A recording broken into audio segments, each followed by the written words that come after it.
Bendecimos tu glorioso nombre, Padre Santo. Grande eres tú. Tus bondades han sido grandes para con nosotros. Qué gran dicha, bendito Rey. Aleluya. Gloria a mi Cristo. Qué lindo adorar a nuestro Dios. Juntos. Qué preciosas alabanzas, hermanos míos. Dios busca una casa espiritual donde ofrezcamos sacrificios vivos, santos, de alabanzas a Él. Bendita la gran misericordia que nos ha concedido. El tema de hoy día, amados míos, bienvenidos sean todos. Qué buenos verlos. Un gran abrazo, un gran cariño. La manifestación del varón perfecto. Otra vez, la manifestación del varón perfecto. La máxima expresión del cuerpo de Cristo es eternidad. En Mateo 25 hay una profecía que mucha gente le teme, pero si tú la lees con pasión, con detenimiento, estoy seguro que impactará tu vida si le pides al Señor sabiduría. Cuando yo leí estos años atrás, siendo muy joven, impactó mi vida profundamente. Y en Mateo 25, aquí Jesús habla en términos de unidad. Y la gran mayoría de personas leen este pasaje y yerran, fallan totalmente en comprender el verdadero mensaje escondido en esta profecía que salió de la boca de nuestro Mesías. Aquí se habla en términos de un solo hombre. Otra vez, la palabra profética allí es en términos de un solo hombre, en términos de unidad. ¿Qué fue lo que hizo el pecado en el hombre? Nos hizo en términos de egoísmo, superficiales, individuales, irresponsables, egoístas. Eso fue lo que hizo el pecado. De hecho, mire lo que hizo Adán, fue culpa de la mujer. Imagínense si son tan divididos. Y hasta el día de hoy. Y la mujer, la culpa es de la serpiente. El pecado nos hizo tan irresponsables delante de Dios. Nos hizo egoístas, nos hizo hasta acusarnos el uno al otro. El pecado nos separó. ¿Sabes qué hizo Adán? El pecado en Adán y Eva los desunió. Rompió algo valioso, incalculable, que nosotros no nos hemos detenido a ver el valor de lo que nos trajo la salvación. Si algo perdió Adán fue la unidad entre ellos. La serpiente sabía, el diablo sabía el peligro que había en esa pareja. ¿Y sabe cuál era el peligro? La unidad. Y Cristo llega y nos habla más de unidad que cualquier cosa. De hecho, Jesús, la oración, que sean uno, así como el Padre y yo somos uno, yo en Él y Él en mí. Así que si algo habla Mateo 25, es unidad. Y si algo viene Cristo por la iglesia, es por un cuerpo. Escúchame, Jesús no viene por un individuo. Jesús no viene por un montón de individuos. Jesús no viene por 25,000 personas en un edificio. Eso se llama un montón de individuos. Jesús viene por un cuerpo. De hecho, viene por uno solo. Jesús no viene por 25,000 o 30,000 o 1,000,000 de personas. Él viene por uno solo. Se llama su iglesia. Y él, a los ojos de él, la ve como uno. Sí, constituida por muchos miembros, pero sigue siendo uno. Vamos a entrar a ese pasaje rápidamente. En Mateo 25, verso 31, cuando el Hijo del Hombre, y aquí me detengo por favor, el Hijo del Hombre tiene como un sentido de persona pobre, una persona acabada. Ese término no tiene nada que ver con pobreza. Yo me vi una película muy antigua en blanco y negro, se llama El Mártir del Calvario. Y el propósito de esa película era presentar a Cristo, el Hijo del Hombre, como un pobrecito desgraciado. De hecho, cada palabra era así, y cada palabra era. Y de ahí viene esa idolatría de la Iglesia Católica. Las imágenes son esa imagen de pobrecitos desgraciados así. Esa imagen se ha quedado en el pueblo de Dios. Escúchame, el Hijo del Hombre viene como rey. Viene para reinar.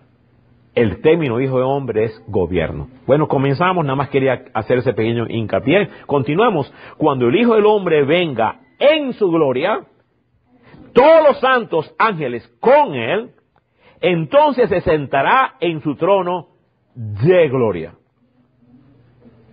Continuamos. Me veo tentado aquí, dale duro eso del rapto y esas cuestiones, pero mejor no me desvío. Me desvío. Y serán reunidas delante de él todas las naciones, y apartará unos de los otros, como aparta el pastor las ovejas de las cabritas. Entonces el rey dirá: venid, benditos de mis padres, heredad del reino preparado para vosotros desde la fundación del mundo. Ahora observe 6 cosas que explica que hace un cuerpo. Aquí hay 6 actividades que hace un cuerpo. Y dice: porque tuve primero hambre y me diste de comer.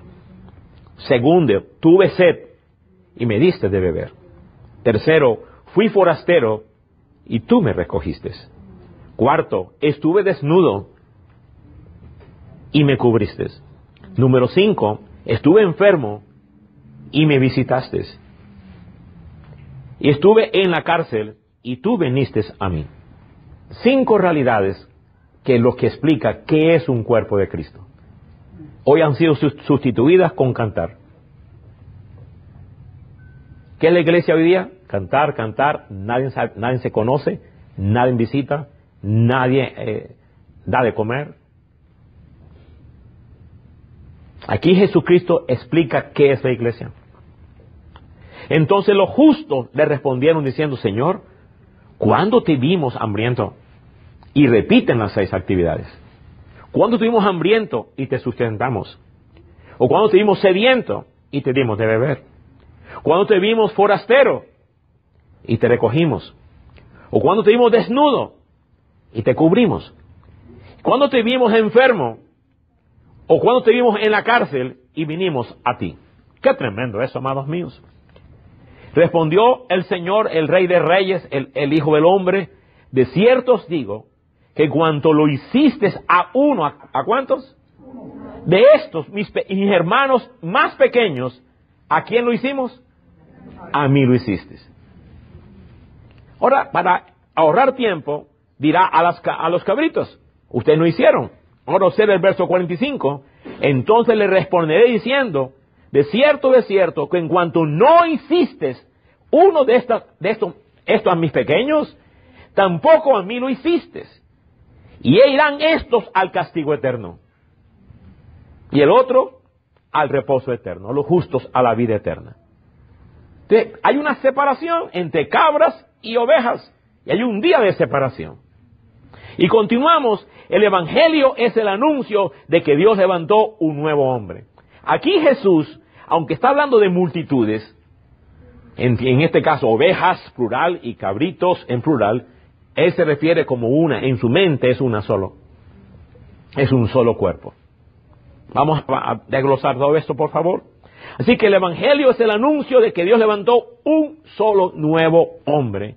Y en ese nuevo hombre, el fin de todas las enemistades.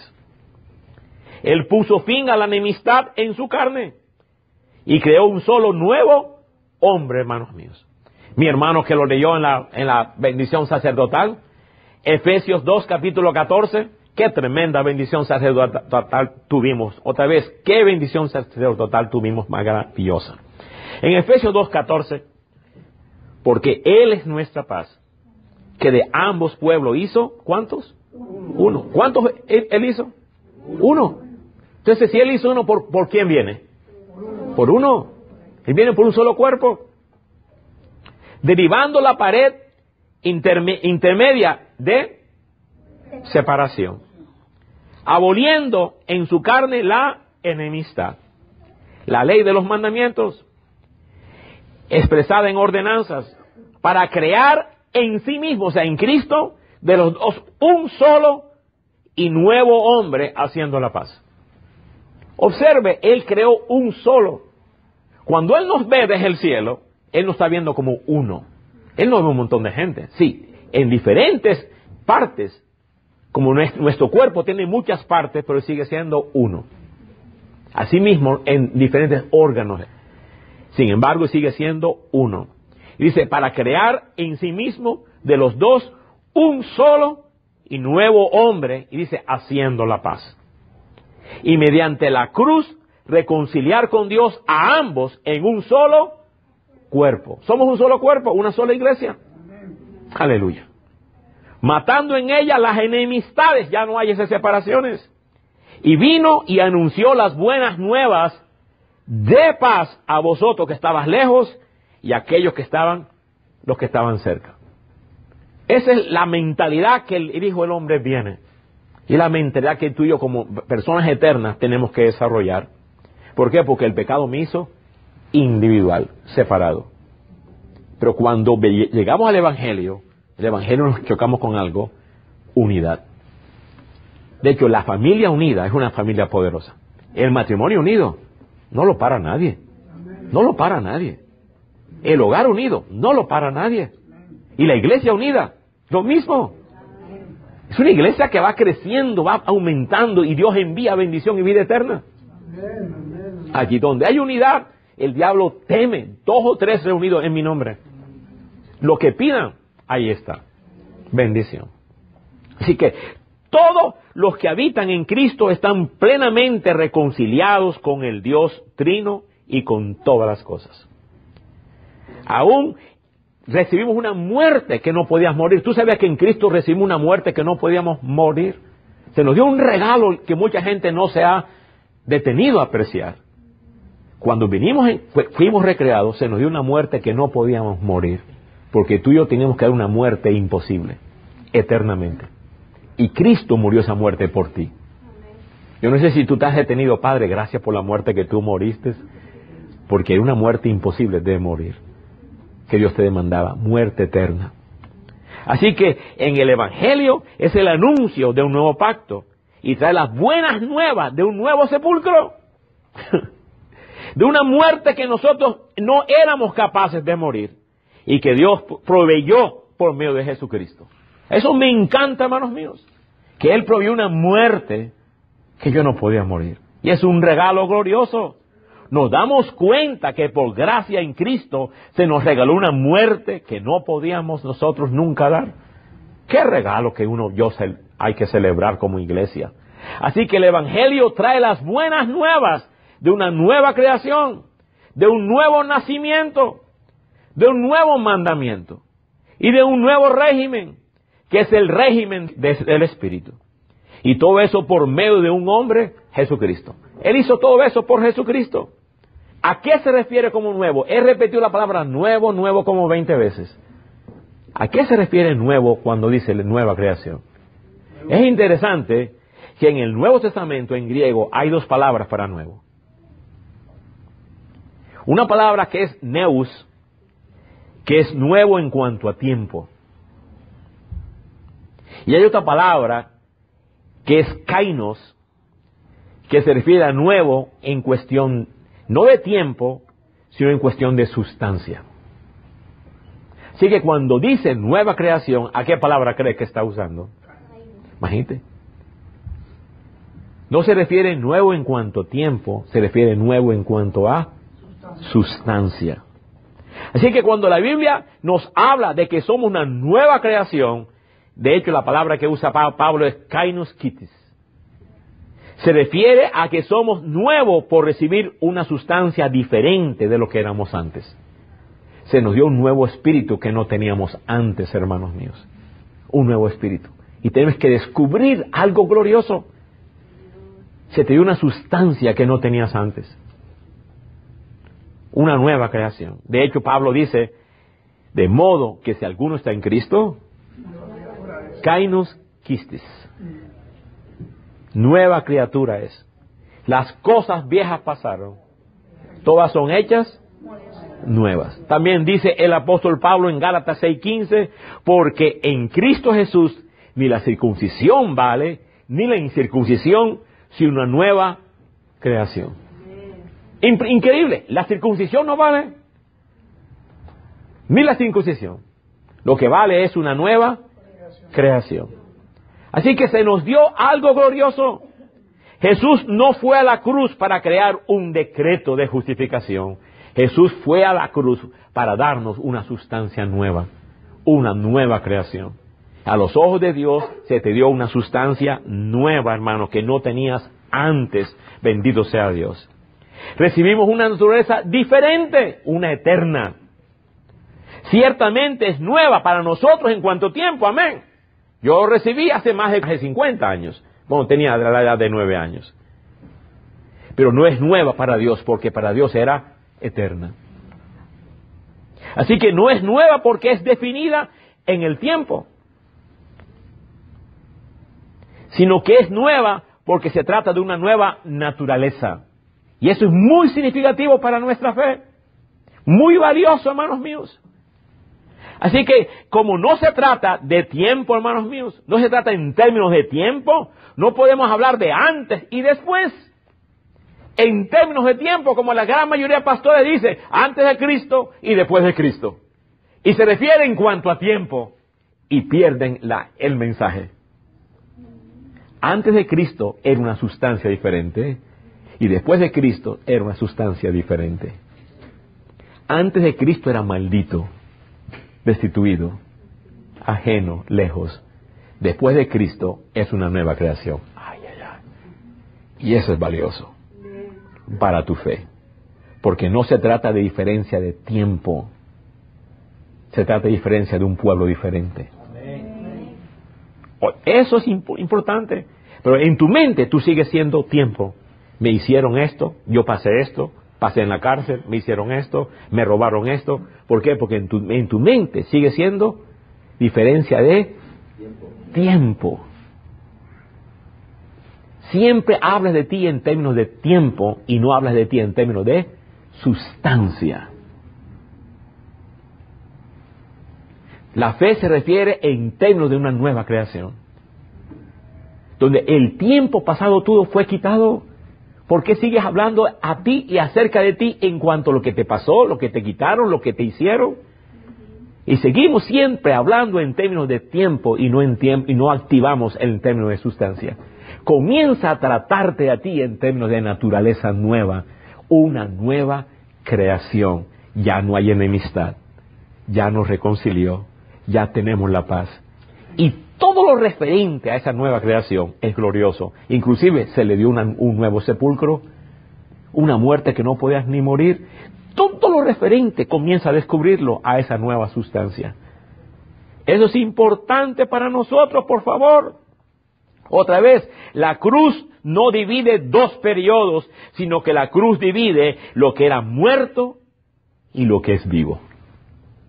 La cruz trajo una separación de la generación muerta, ajena de gloria, a la generación que ama.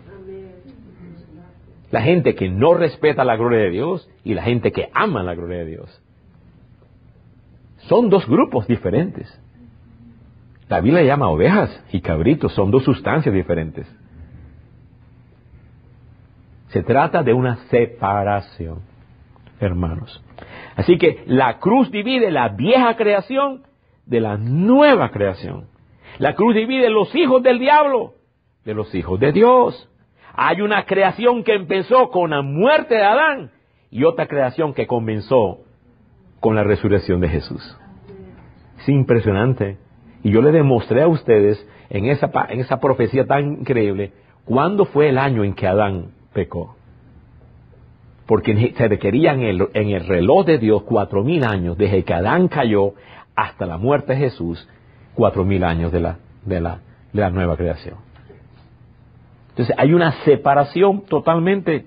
Así que la cruz separa al hombre destituido y echado de la gloria del hombre instituido con derecho y delicia. Hay una separación, pero no de tiempo, sino de pueblo, de naturaleza, de sustancia. La cruz separa aquello que se corrompe de aquello que es eterno. La cruz separa la carne del espíritu. La cruz separa lo que permanece eternamente separado de Dios de aquello que permanece eternamente unido a Dios. Entonces, observe, en la nueva creación, la nueva sustancia, estamos unidos. En aquella creación éramos separados, extranjeros, advenedizos, lejanos, destituidos, malditos. Así que lo que me separa no es un tiempo, es una nueva creación. Cuando yo creo en Cristo, tengo que creer, se me dio una nueva sustancia. Soy una nueva creación que no existía antes. Y desde esa nueva creación yo comienzo a relacionarme con Dios, a hablar con Dios. Oye, eso es increíble, hermanos míos. En definitiva, el antiguo y el nuevo pacto no están definidos por un periodo de tiempo, sino que están definidos por lo que logró nuestro Señor Jesucristo cuando Él se entregó. Y este es el gran anuncio del Evangelio, que Dios levantó una nueva creación. Ese es el gran anuncio. Esa es la dicha de Pablo. Somos una nueva creación. Kainos kitisis es lo que él habla en griego. Una nueva creación, una nueva sustancia, un pueblo que no existía. Escúchame, un pueblo que es para la prosperidad de Dios. Y Él viene por un solo pueblo, hechos de piedras vivas, unidas entre sí, concertadas, unidas, con la acción mutua de cada uno, se van uniendo para hacerse una casa espiritual. Y tiene 6 actividades que ya la leímos. Él viene por un pueblo. Pero nos ha engañado, Él viene por ti, viene por ti, viene por ti, viene por ti. No. Él no viene por masas, ni viene por individuos. Él viene por un solo pueblo, unido entre sí, que Él creó. Donde su prosperidad, donde su plan, su propósito, su deseo es prosperado. Somos piedras, por eso que les enfatizaba en adoración, somos piedras vivas, casa espiritual para Dios, hermanos míos. ¿Y cuál es la prosperidad de ese Dios? La prosperidad de ese Dios es que ese pueblo vive para que Él sea feliz. Vive para hacer su voluntad. Vive para exaltar y conocer su majestad, conocer su gloria. Esa es la prosperidad. Vamos a identificarlo, gracias por preguntarme, hermanos míos. Vamos a identificar esto con 2 personajes. Uno se llama Saúl, el otro se llama David. Saúl representa la sustancia antigua destituida. Y vamos a ver rápidamente, Saúl no ama los mandamientos de Dios. Saúl es irresponsable. Saúl es egoísta e individual. Esa es la naturaleza antigua, que ya tú y yo no lo somos. Espero, hermanos míos. Estamos, amados míos. Ahora somos ovejas. Yo espero que aquí no haya ni una cabra. Yo oro al Señor que ninguno, que todos somos ovejas. Amén. Pero unidos. Eso es lo que Dios quiere.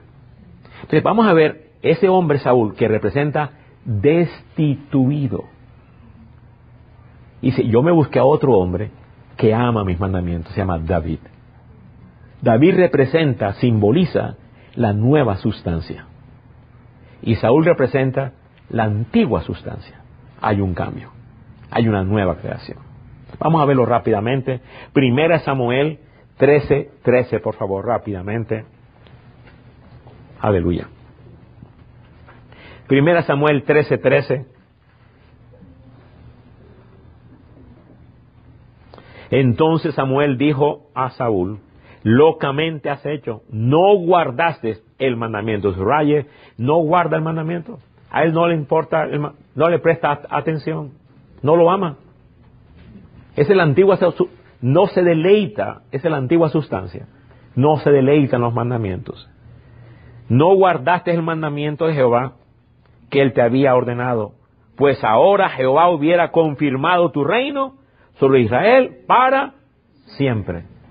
Es destituido. Verso 14, mas ahora tu reino no será duradero.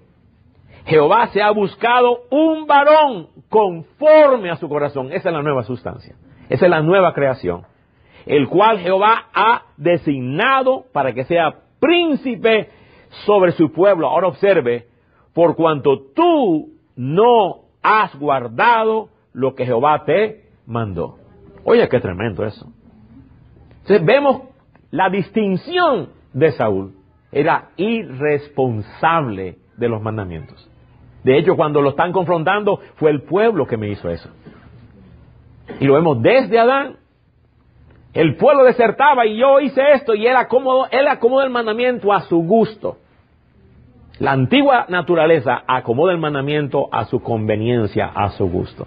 Es irresponsable, es egoísta, es individual. Pase la siguiente página, 1 Samuel 15:26. Saúl una y otra vez era un rey desobediente Ese era su patrón de vida, que él no obedece a Dios, que él no desea a Dios y que él no honra a Dios. Durante 40 años Saúl vivió sin el arca. ¿Le importaba? Adorar o no adorar era irrelevante para él. Y esa es la naturaleza propia de Saúl, que identifica la antigua sustancia. En 1 Samuel 15:26, Samuel respondió a Saúl: no volveré contigo, porque desechaste la palabra de Jehová. ¿Y Jehová qué cosa te ha desechado? Dios desechó la antigua naturaleza, no la quiere. Dios no quiere nada de Adán. Él creó una nueva naturaleza en Cristo. Cuando Cristo resucitó, creó un nuevo hombre con el ADN de Jesucristo. En la resurrección de Jesús comenzó esa nueva persona. Y Jehová te ha desechado para que no seas más rey.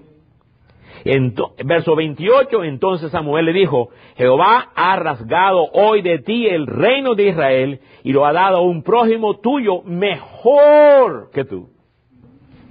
Que la nueva naturaleza es para gobernar, para reinar, y tiene un corazón que ama los mandamientos de Dios. El corazón de David temía a Dios, era un corazón que escogía a Dios, hermanos míos. Así que Saúl representa a ese hombre que Dios desechó, destituido, y de la simiente de Isaí, Dios tomó un nuevo hombre, a David.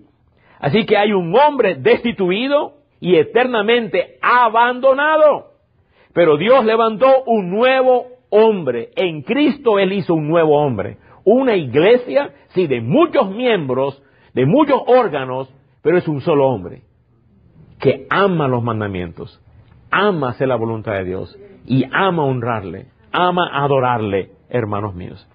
Así que aquel hombre destituido es uno quien vive en términos de individualidad. Adán, Saúl, toda esa gente vive en términos de individualidad. Es uno que se ama a sí mismo, uno que se prioriza a sí mismo, tiene prioridades para él mismo. Y eso lo demuestra una y otra vez. Saúl lo demostró. Por motivo de tiempo no puedo detenerme, pero usted lo puede estudiar, la vida de Saúl, y demostrará que era individual, tenía prioridad propia, era central para sí mismo, y Dios, de hecho, Saúl nunca trajo el arca. Y lo primero que hizo David para reinar fue traer el arca. Hacer el arca central para el pueblo de Dios. Y esa es la nueva creación. Él no es un rey que piensa en el pueblo. Saúl no piensa en el pueblo. Era un hombre completamente inmaduro que no se hacía cargo de sus faltas y errores, sino que siempre depositaba la culpa en los demás. Oye, qué maravilloso eso. Era un hombre que proyectaba la culpa para los demás. Él no tomaba responsabilidad. No hay un signo mayor de inmadurez que no hacerse cargo de sus propios deberes. Entonces, es un hombre de la vieja naturaleza, la vieja sustancia, hermanos míos. Pero en el nuevo hombre, que si bien cada uno vino como individuo, uno vino a través de México, otro vino a través de Colombia, pero al fin y al cabo vinimos a ser un solo cuerpo. Dios está buscando y está arrancando esos hábitos que teníamos en términos de individualidad. Dios quiere que pensemos en términos de unidad y de un cuerpo. Es un hombre corporativo. La nueva creación es un hombre corporativo. Y quien se expresa aún en la vida de un cuerpo. Cuando adoramos, estamos pensando, ¿estamos todo entrando? ¿Estamos todo adorando? ¿Voy a entrenar a mis niños para que el domingo adoren? Yo recuerdo cuando mi esposa teníamos los niños pequeños, ella los entrenaba inclusive para saludar. Se mira a los ojos, se presta atención y se preparaba media hora antes de entrar a una casa. No se toca esto. Entrenándolos el domingo, este tiempo de adoración. Te prometo llevarte al parque, pero hoy es día de adoración. Y comenzamos a entrenarlos y entrenarlos y entrenarlos. Y yo predicaba y eran niños pequeños, yo estaba viendo y le decía la señal a ella, hey, llévalo al cuarto la bendición. Y entonces todo eso era un entrenamiento. ¿Por qué? Porque tenía conciencia de cuerpo y hacía que mis hijos no afectaran al cuerpo.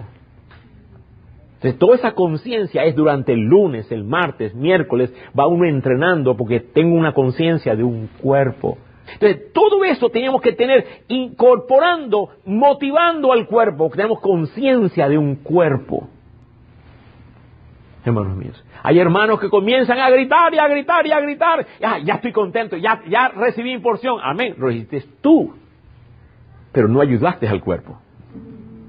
De adoración inclusive, cuando levanto mi voz, cuando bajo mi voz, es para que todo el cuerpo reciba, no que uno solo reciba. Si tú recibiste tú solo, pero afectaste a los otros, no tienes conciencia corporativa, tienes conciencia individualista todavía. Aún así que, aún mi adoración tiene que ser corporativa. Entonces, Dios está buscando una iglesia, piedras vivas, donde tu función que te preparaste es obvio. Nadie hace esa bendición si no lo hubiera hecho tan excelente. Nadie hubiera hecho esa bendición tan excelente que recibimos hoy día, hermanos míos, si nadie hubo un tiempo y apreciamos, yo aprecio esta piedra viva, aprecia lo que tú hiciste para mí. Porque me bendijiste, la función tuya me bendijo. Honestamente, lo que tú haces me bendice y lo que tú haces me daña. Es la función propia de cada miembro, aunque sea un niño, aunque sea una señorita. Una sonrisa, un saludo, un llegar temprano, preparar el corazón, es la unión del cuerpo de Cristo. Oye, qué significativo esto, hermanos míos. Qué importante y romper esos hábitos de Adán. La culpa es tuya, la culpa es del otro. Ese se llama el pecado. Y son las manifestaciones de ser cabras. O son las manifestaciones de ser ovejas. Así que, ¿quién es el hombre destituido? Es aquella semilla que rehúsa caer en la tierra y morir. Para que muchos coman. ¿Cuál es el hombre aceptado? Es aquella semilla que dice, yo renuncio y prefiero morir y caer en tierra, y se hace un árbol, y muchos son bendecidos. Pero el nuevo hombre es aquella semilla que cae en tierra, muere, y al morir germina y se da un gran árbol. Cuando tú dices, señorita, voy a aprender piano para que mi iglesia seamos bendecidos. Cuando dice, yo quiero aprender a tocar una guitarra, pastor, aquí está mi voz, quiero ofrecerla para Dios. Todo eso, tu participación nos ayuda. Yo hago mi parte, tú haces tu parte, pero es la ayuda del cuerpo. Y allí Dios habita.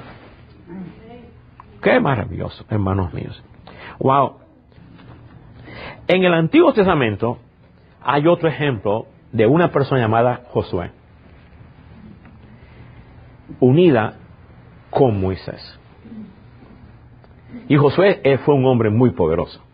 Josué es un nombre muy común, porque representa un gran comandante. Y si usted duda que le da tremendo poder, salga afuera y diga al sol que se detenga. No hubo en la historia un día como cuando el sol y la luna le obedecieron a un hombre. Y ese era Josué. La pregunta es, ¿dónde fue entrenado? ¿Cuál fue su entrenamiento? ¿A qué escuela fue? Vamos a verlo rápidamente, para que usted vea el valor de la unidad. Y entre más avanza la historia de la humanidad, más egoístas nos volvemos. Menos gratitud, menos honra. 13 años, 10 años inmediatamente. Yo no sé si usted sabe el niño ese, Home Alone, que hizo la película Solo en la Casa. El niño demandó a los papás y llevó a la corte porque quería divorciarse de los padres y ganó el caso. Ese niño ganó la corte porque quería divorciarse de los padres. Y esa es la semilla de lo que está sembrando. Donde los niños no saludan, no honran, no aman. La señorita, y más vamos a ese sentido. y perdiendo ese valor de la unidad. Vamos a ver qué pasó con Josué. ¿Por qué Josué era tan poderoso? Vamos rápidamente, por favor. Dice, en el Antiguo Testamento, Josué creció unido ¿a quién?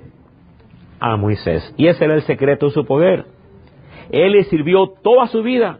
Y cuando Moisés subió al monte Sinaí para recibir las tablas de la ley, él subió con 70 ancianos. Yo no sé si usted sabía. Con 70 ancianos. 70 hombres, ancianos no es viejitos. Anciano es un término de honra, que hoy se ha sustituido por pastor. Pero la palabra anciano es un hombre, yo soy el anciano de esta iglesia. ¿Ok? Entonces, anciano significa un término de honra. Un hombre escogido con sabiduría espiritual. Entonces, habían 70 hombres escogidos. Y entre esos 70, ¿sabe quién estaba? Aarón. Y estaban los hijos de Aarón. Así que esa mañana se levantaron temprano 71 hombres. Entre ellos Aarón y los hijos de Aarón y Josué. De 70 hombres, Josué, Aarón y Moisés. Y suben al monte, que Dios le había dado instrucción a Moisés, esta instrucción. Y esos 70 hombres se quedaron en la falda, es decir, en la mitad de la montaña. Mientras Moisés subió a la cima de la montaña a recibir las tablas del mismo dedo de Dios, las leyes de Dios, los 10 mandamientos. Bueno, ¿pasaron cuánto? 5 semanas y 5 días. Quiere decir 40 días. Y uno a uno, ¿qué fue haciendo? Descendiendo. Bajaron 69. Entre ellos Aarón y los hijos de Aarón. Y el único que permaneció, ¿quién fue? ¿Por qué? Porque estaba unido. Porque estaba unido. Fueron probados. La unidad siempre se prueba. Poco a poco, 69 fueron bajando. Pasó la primera semana, Moisés se demora, fueron bajando 3. Pasaron 2 semanas, bajaron bajando 10. Pasaron 4 semanas, bajaron 15. Y ahí fue, poco a poco se fue descraneando el grupo. Ya bajaron 50. Comienzan todos a desesperarse. Pasaron 4 semanas, ya quedaban nada más que 3. Y Aarón y sus hijos, pues ya fueron los primeros. Ya habían bajado 60 y así fueron bajando, uno a uno. Hermanos míos, para cuando Moisés regresa, ¿cuál fue la única cara que vio Moisés? Josué. Moisés regresa con las tablas de la ley y el único rostro que ve es a Josué. Pero lo interesante, que todos los que bajaron cayeron en el pecado. Comenzando con Aarón y sus hijos. El pecado del becerro de oro que Aarón hizo con sus manos y 69 hombres participaron, hubieran sido guardados por la unidad. ¿Qué fue lo que guardó a Josué de caer en ese pecado? La unidad. ¿Sabes qué es la nueva sustancia? La unidad. No hay mayor eternidad que la unidad. Y no hay mayor matrimonio que la unidad. No hay mayor gloria que la hija le entregue el corazón a su madre.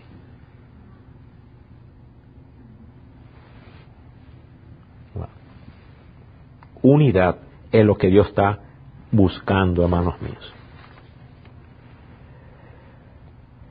Cuando veo la vida de Josué, me asombra el descubrir que básicamente todo su entrenamiento en Dios fue simplemente, ¿qué cosa? Esperar por Moisés y servirle a Moisés. Literalmente, Josué era un diácono de Moisés. De hecho, la Biblia llama Moisés siervo la Biblia le llama Josué siervo, no de Dios, nunca dice siervo de Dios. Cuando recién murió le llamaron siervo de Josué. Todo siervo, cuando recién murió, recién le llamaron siervo de Dios. Pero durante toda su vida, búsquelo por favor, lea el libro de Josué y usted va a ver Josué siervo de Moisés. Pero en cuanto a Moisés dice, Moisés siervo de Dios. Recién en Josué 24, cuando murió Josué, recién le llamaron Josué siervo de Dios. Qué importante esto, hermanos míos. Así que literalmente Josué era un diácono para Moisés. Él estaba constantemente atendiendo las necesidades de Moisés. Sabía esperarle. Es más, él estaba tan unido a Moisés que incluso puso su propia vida en peligro. ¿Cuántas veces Josué dio la vida por Moisés? Oye, qué importante. Ahora, escúcheme, estos 70 hombres debían esperar por Moisés. Y esa fue la prueba que fallaron.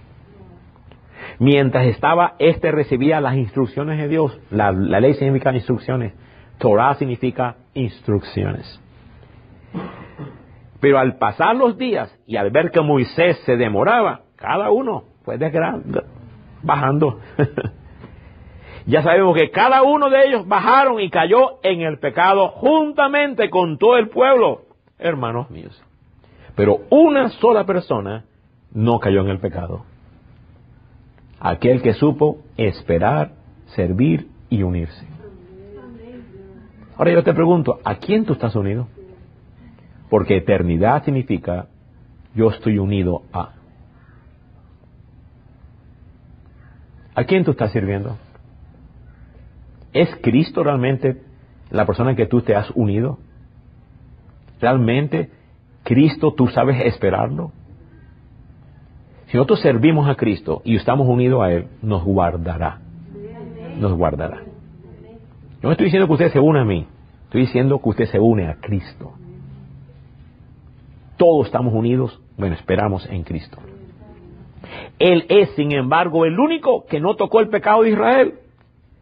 Su entendimiento de estar unido es lo que lo mantuvo a él sin pecar. Otra vez, el entendimiento de estar unido lo mantuvo a él sin pecar.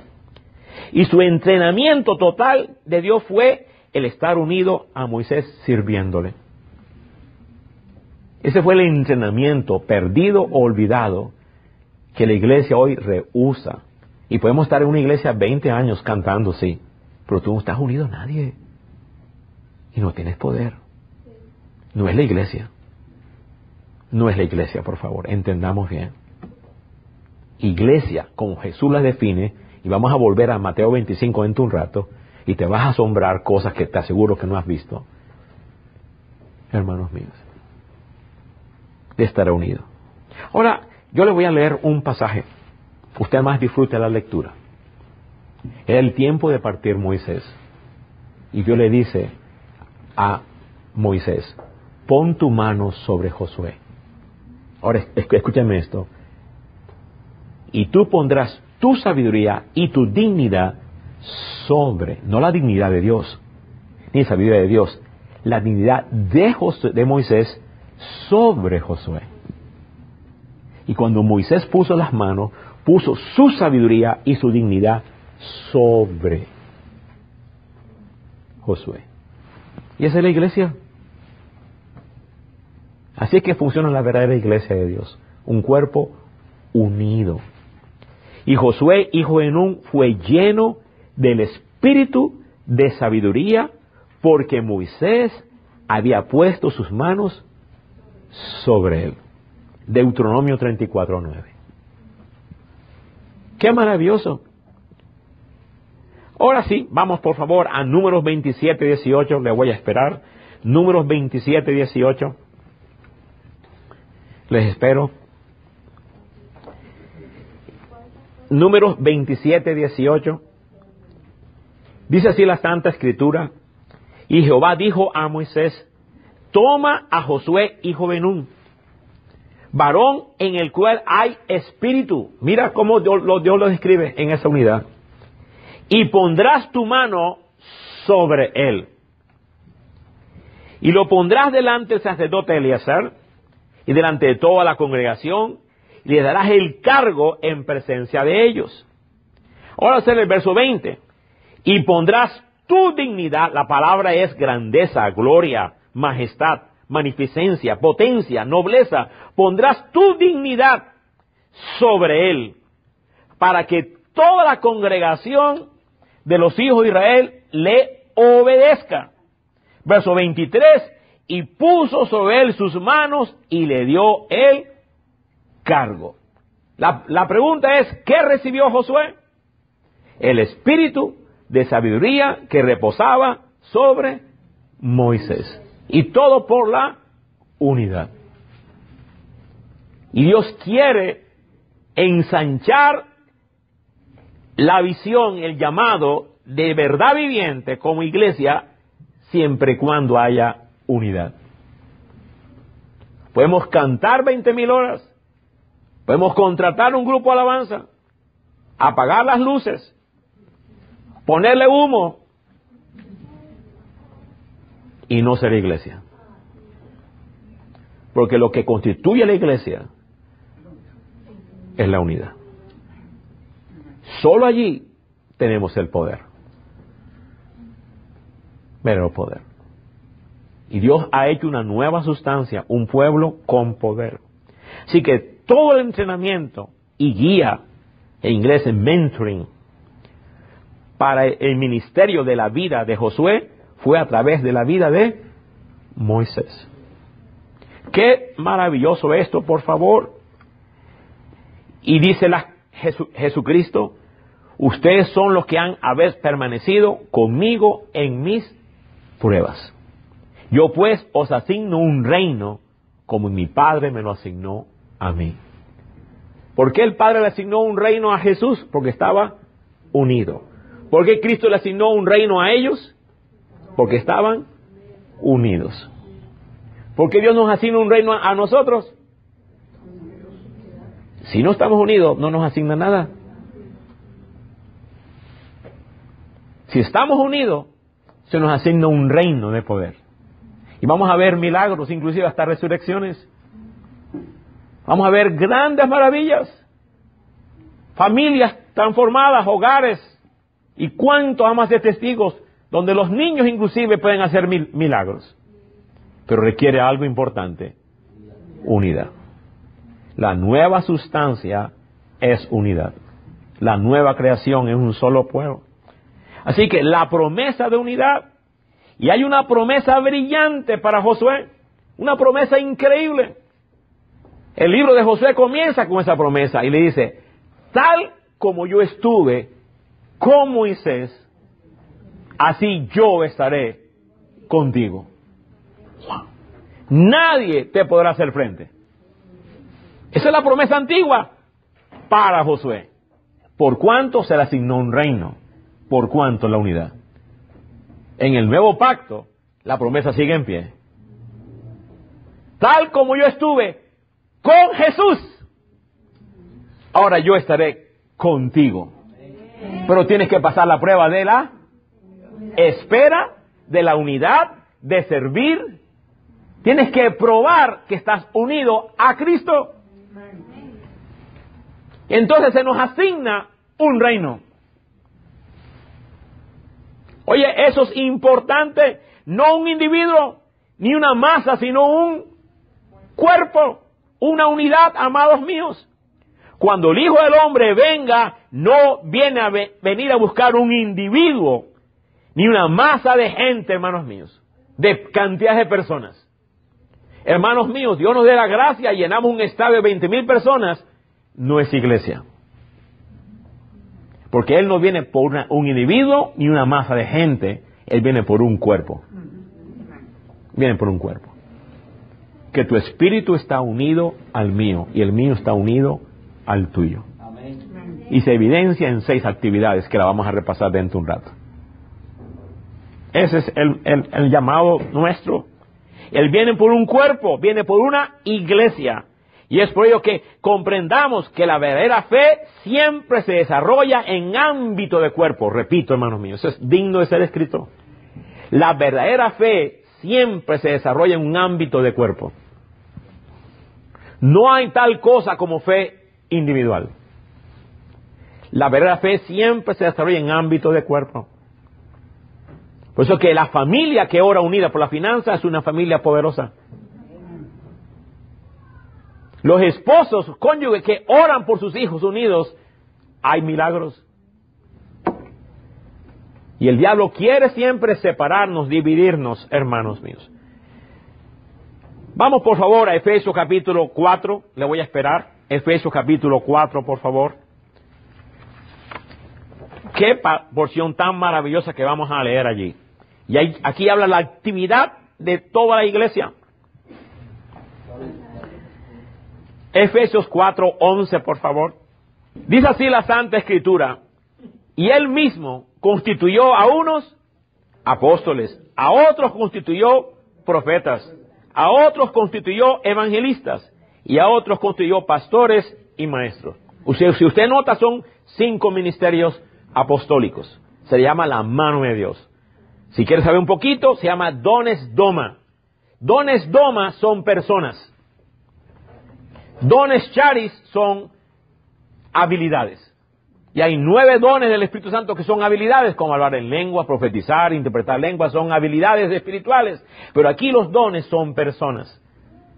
Así que los dones del Espíritu son habilidades y los dones de Cristo son personas.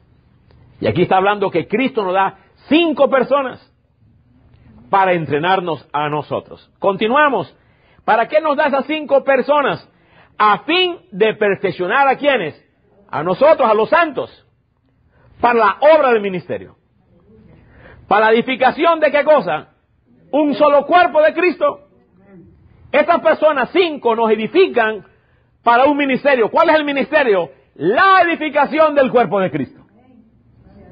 Tremendo, hermanos míos. Hace poco yo estaba adorando y abrí mis ojos, entró una hermana con un tremendo caldero. Ya está edificándonos. Otro entró con pan, ya fue edificándonos. El otro entró con una canción, fue edificándonos. Cada quien, la edificación del cuerpo de Cristo. El ministerio de cada uno. Tremendo eso, cada uno hace su labor, su participación. Continuamos, amados míos. ¿Y para qué la edificación del cuerpo de Cristo? Hasta que todos lleguemos a qué cosa? A una unidad de la fe. Del conocimiento. Cristo, Dios quiere que mi conocimiento sea igual que el tuyo. Mi fe sea igual que la tuya. Una sola fe, un solo conocimiento. Pero aquel cree una cosa, el otro cree una cosa, es un arroz con mango. Es tremendo, es horrible lo que le pasa hoy día a la iglesia. Unidad es lo menos que vemos en el cuerpo de Cristo. Es lo menos que vemos. Vemos artistas, sí. Pero unidad, Dios mío.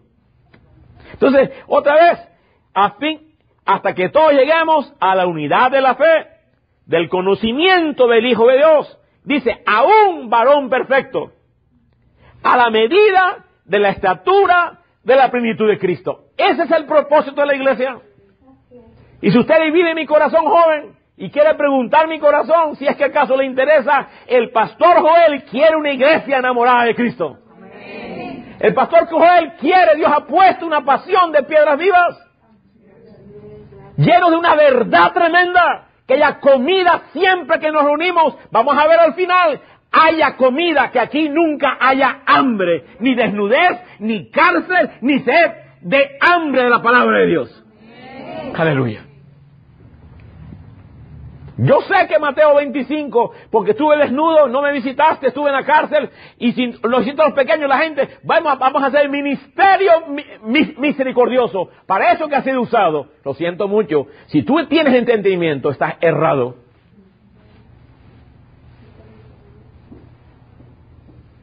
Porque entonces todas las personas que están en el hospital, todo el mundo que está en el hospital es un pequeño de Jesús. Si tú entiendes de esa manera, Porque estuve enfermo y tú lo visitaste. Todo el mundo en el hospital es un pequeño de Jesús. Y todo el mundo que está en la cárcel es un pequeño de Jesús. Esta interpretación está errada. Porque no todo el mundo en la cárcel es un hijo de Jesús. Y no todo el mundo que está enfermo en el hospital es uno de Cristo. Entonces algo está incongruente allí. ¿Qué es lo que él quiso decir? Para allá vamos. Otra vez, hermanos, él quiere un cuerpo. Bueno, continuamos, por favor. Él viene por la plenitud de Cristo. Verso 13, hasta que todos lleguemos a la unidad de la fe, del conocimiento del Hijo de Dios, a un varón perfecto, a la medida de la estatura de la plenitud de Cristo. ¿Qué es lo que Dios quiere? Que tú llegues a ese varón perfecto. ¿Qué es lo que Dios quiere? Que tu esposo llegue a la estatura del varón perfecto. ¿Qué es lo que Dios quiere? Que tu hija, niña hermosa, llegue a la estatura del varón perfecto. A una unidad de la fe, a una unidad del conocimiento de Cristo. Dios quiere que ninguno se quede atrás. Que el pequeñito más grande dice, estuve desnudo sin la unidad de la fe y tú no fuiste a darme la unidad de la fe. Yo estuve en la cárcel de la unidad de la fe y tú no hiciste el hincapié para que yo tenga la unidad de la fe. La meta es que todo joven, todo niño, toda doncella, todo ancianito, toda abuela, todo mundo tengan la unidad de la fe, la plenitud de Cristo. Eso es lo que Él está anhelando, porque Él ama la hermosura de Jesús. Oye, qué glorioso esto. Bueno, verso 14, para que ya no seamos niños fluctuantes, llevados por doquiera de todo viento de doctrina, que por estratagema de hombres para engañar emplean con astucia las artimañas de error, sino que siguiendo la verdad en amor, crezcamos en todo en aquel que es la cabeza, esto es, Cristo, de quien todo el cuerpo, bien concertado y unido entre sí por todas las coyunturas, se ayudan mutuamente, según la actividad propia de cada miembro, recibe su crecimiento para ir edificándose en amor. Cada uno uniéndose para ir en esa unidad, hermanos míos. Oye, eso es bien glorioso, bien valioso. Lo que crece en la vida de la iglesia no son personas. Escúchame, lo que crece en la vida de la iglesia no son personas, ni los gustos de ciertos grupos, sino un solo hombre. Dios quiere que en este grupo grande de gentes, o grupo pequeño de gente, crezca una sola persona. Jesús. Un varón perfecto. Si es niño, crezca la estatura de un varón perfecto. Si es una niña, la estatura del varón perfecto. Si es un anciano, la estatura del varón perfecto.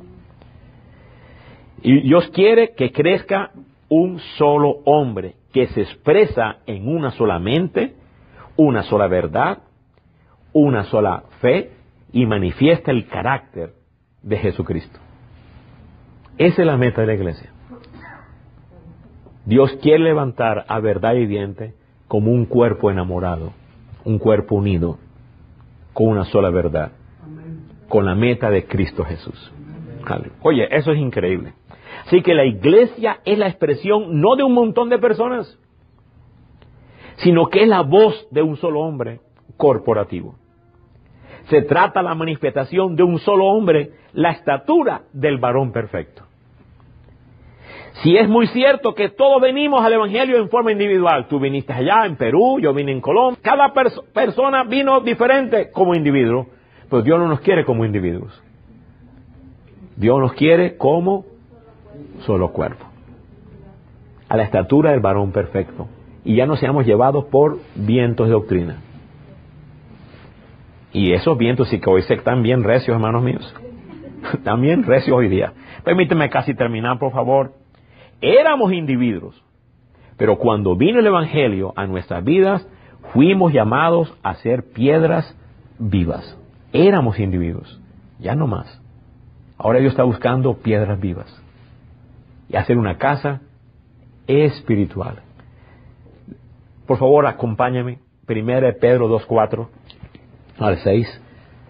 Les suplico, acompáñame allí, por favor. 1 Pedro 2:4. Aleluya. Qué lindo esto, hermanos míos. 1 Pedro 2:4 dice la Santa Escritura: acercándonos a Él, piedra viva, desechada ciertamente por los hombres, mas para Dios es preciosa, es piedra escogida. ¿Quién es Cristo? Piedra viva, preciosa escogida. Vosotros también, de la misma manera, como piedras vivas, sed edificados como casa espiritual y sacerdocio santo. Dios quiere una casa espiritual, una casa donde Él habite. Para ofrecer, ¿qué se hace en esa casa? Ofrecer sacrificios espirituales aceptables a Dios por medio de Jesucristo. Por lo cual también contiene la Escritura: he aquí, pongo en Sión la piedra de ángulo principal, escogida y preciosa. Ya esa piedra fue puesta y ahora nos están poniendo cada uno de nosotros como piedras vivas, como una casa espiritual, para hacer un sacerdocio santo, una sustancia nueva. Ese es nuestro destino, para eso que fuimos llamados. Él nos llamó, estábamos muertos en egoísmo, separados, cada uno por doquier, pero Él nos llamó para algo. ¿Por qué Dios nos puso en su Hijo? Porque es el mejor lugar que nos podía poner para la unidad. El Padre nos puso en su Hijo porque Él es piedra viva y ahora yo puedo expresar ese sacerdocio. Él es fiel, yo también soy fiel, hermanos míos. Qué tremendo esto, por favor. Bendito sea el Dios. Así que en medio de tanto dolor, ¿por qué era lo que más le dolía a Pablo? ¿Qué era lo que más le dolía? ¿Tú sabes que Pablo sufrió naufragios, azotes, apedradas, desnudez, frío? Dice que pasó una noche en naufragio. Pasó desnudo, el frío de la noche. Pero dice que lo que más le dolía a Pablo es cuando la iglesia no entendía la unidad. Dice, lo que más me duele y sufro dolores de parto hasta que Cristo se te sea revelado. ¿Sabe lo que más le duele al pastor Joel? Que no se te revele el propósito de la iglesia. Que tu esposo no te acompañe. Tu esposo no comprenda el llamado glorioso de ser unido. Tu esposo rehúse orar contigo. Tu esposo rehúse adorar contigo. Wow. Dice Pablo, lo que más me duele no son los azotes, no son la cárcel. Y tengo dolores de parto hasta que Cristo sea formado en ti. Qué tremendo eso, hermanos míos. No entender la salvación como un Cristo corporativo, en verdad, no es entender la salvación. Escúchame, si tú no entiendes la salvación como un Cristo corporativo, tú no entiendes la salvación, no comprendes. La salvación que fue creado un solo nuevo hombre, un solo nuevo pueblo. Por tanto, cuando me invitan a una iglesia que yo nunca he ido antes, ¿sabes qué? Me siento en casa. Porque es un mismo pueblo. Un solo cuerpo, hermano santo. Ahora la pregunta le hicieron a Jesús: ¿cuándo hicimos esto? ¿Recuerda? Al Hijo del Hombre. ¿Cuándo hicimos esto? Vamos allá y con esto concluimos. Con esto terminamos. Vamos a volver donde comenzamos, Mateo 25, y con esto concluimos, por favor. Vamos a volver a Mateo 25. Verso 37. Y aquí vemos enumeradas 6 actividades que identifican al cuerpo. Estuve con hambre, hambriento, y me diste sustento.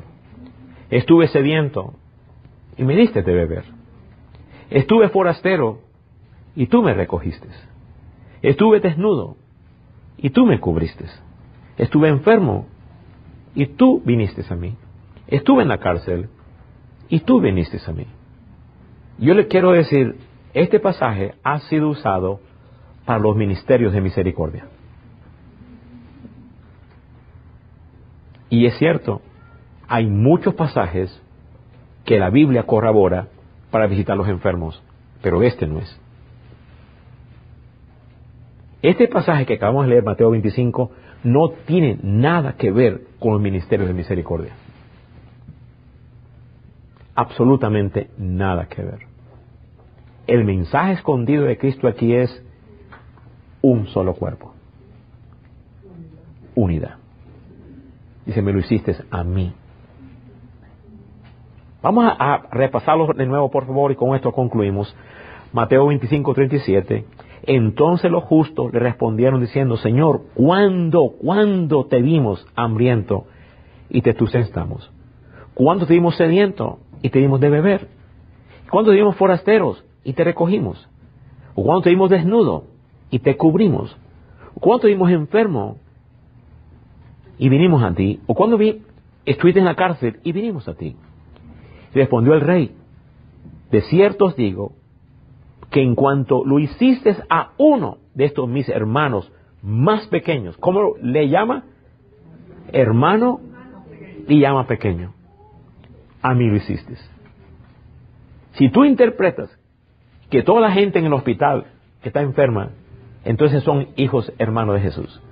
Esa interpretación está errada. Estamos amados. Y si tú interpretas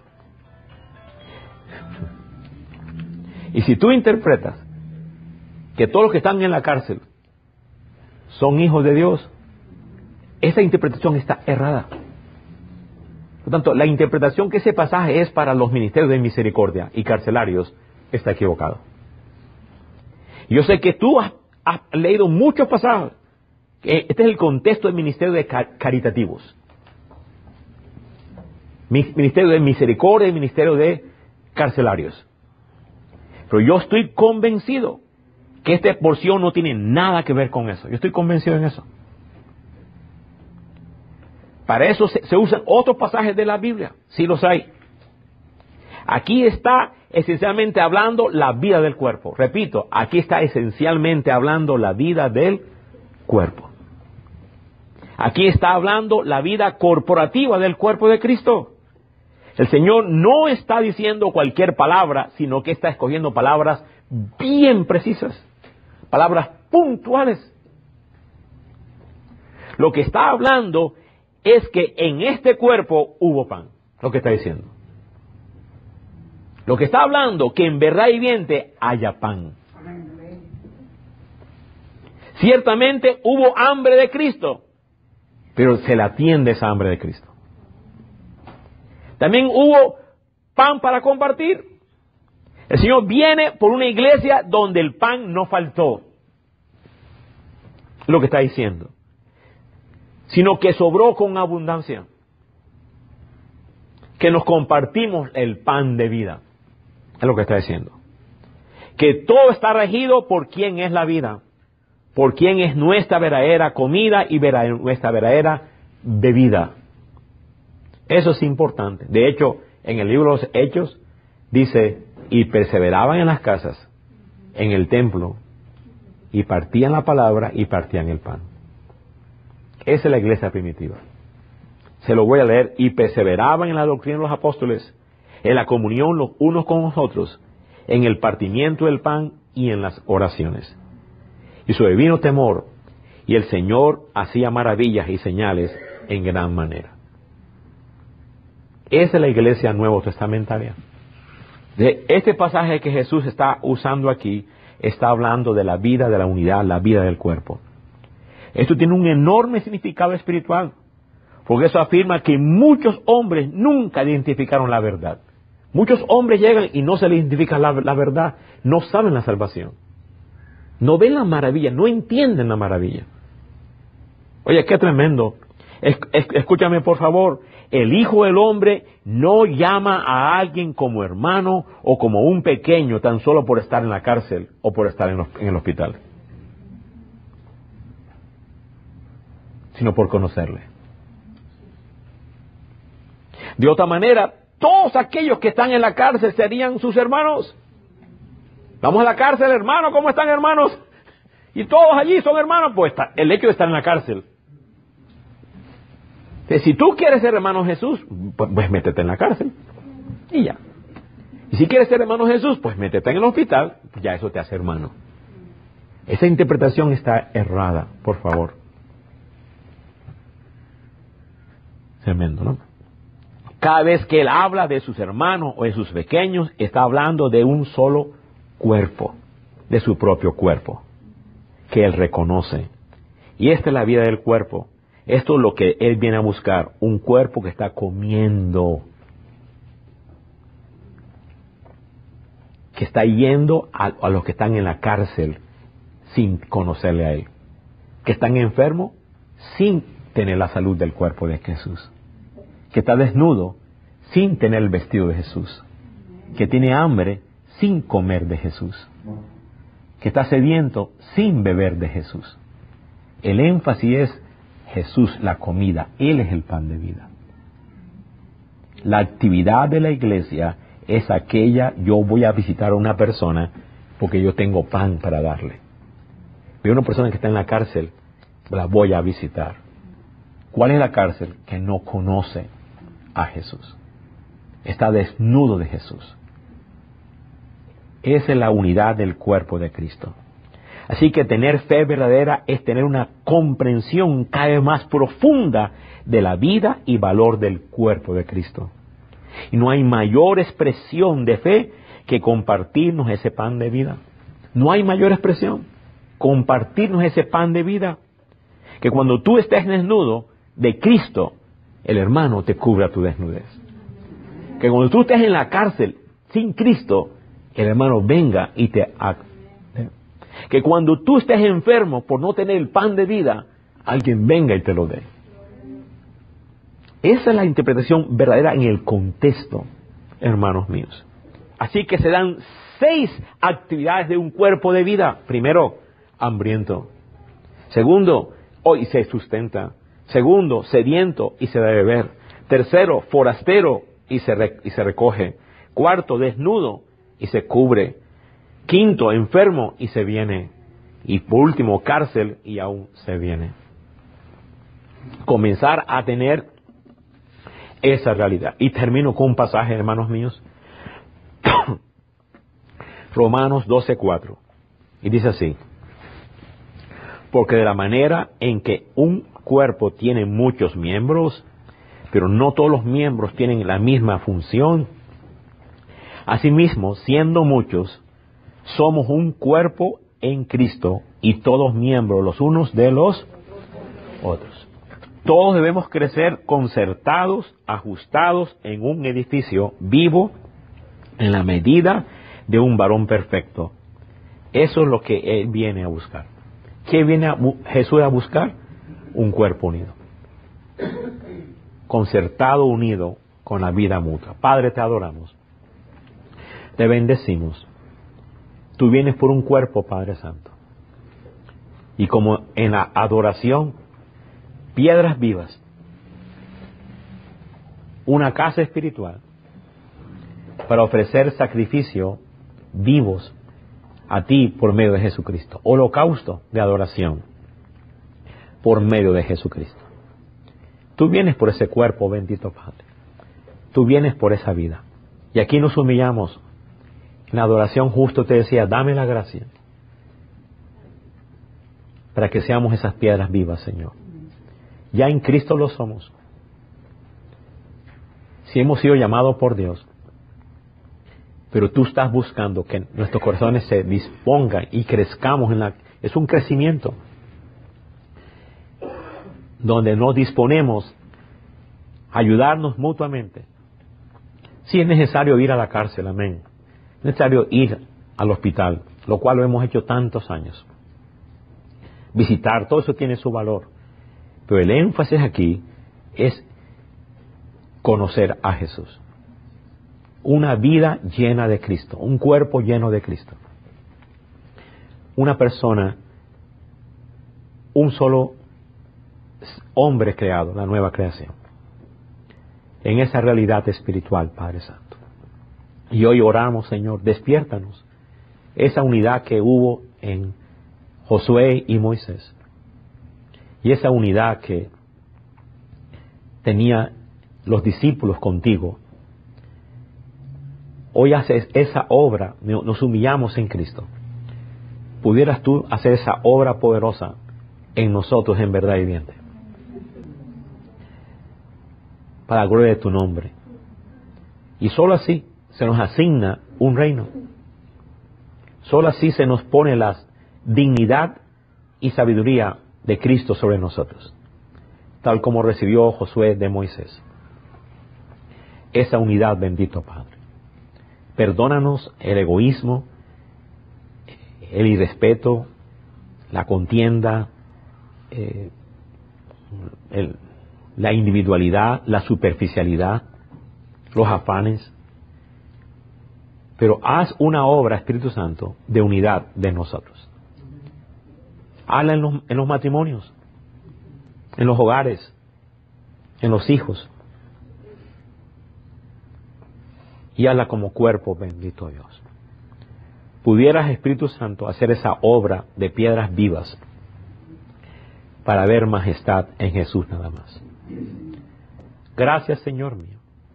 Lo oramos en Cristo Jesús y te decimos amén, amén, amén. Gloria a Dios, amados míos. Cordia.